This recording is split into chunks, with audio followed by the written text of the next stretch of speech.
बिस्मिल्लाहिर्रहमानिर्रहीम। मैं हूं हकीम सैयद नदीम अफजल और बेहद मशकूर हूं आप लोगों का कि आप लोगों ने मेरी वीडियो देखने के लिए वक्त निकाला। नादरीन, एक बार फिर मैं सोज़ाक के नए नुस्खे के साथ हाजिर हुआ हूं। तो नादरीन, सबसे पहले सोज़ाक की अलामात का जिक्र कर लें तो बेहतर होगा। सोज़ाक एक बीमारी है।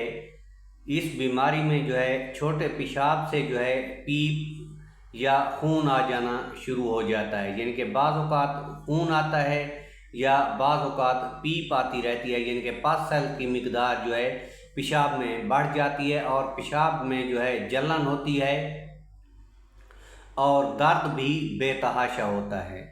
बहुत ही तकलीफ़ देह बीमारी है और इसकी होने की जो अलामात हैं, जिनसी बेरारवी से भी ये होती है या जिस जगह पे गद्दे ने पेशाब किया हो, अगर कोई बंदा उसी जगह पे पेशाब कर दे या कुत्ते या घोड़े या इस किस्म के यानी कि जानवर जो पेशाब करते हैं, अगर आदमी उसी जगह पे पेशाब कर ले तो तब भी सोज़ाक की बीमारी लग जाया करती है। इसके अलावा ये ट्रांसमिटेड भी है कि आपने अगर पब्लिक टॉयलेट में पेशाब किया, पहले अगर सोज़ाक का मरीज़ पेशाब करके गया है और फिर आप लोग खुदा न खास्ता वहाँ पे पेशाब कर लें तो तब भी सोज़ाक का ख़तरा हो सकता है।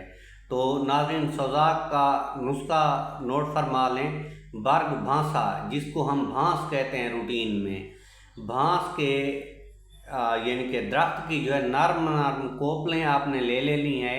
उन कोपलों को आपने छाँव पे सुखा के उसकी आपने राख बना देनी है। यानी कि उसको जला के राख बना लेनी है और यही राख एक चुटकी सुबह एक चुटकी शाम आपने पानी के साथ इस्तेमाल करनी है।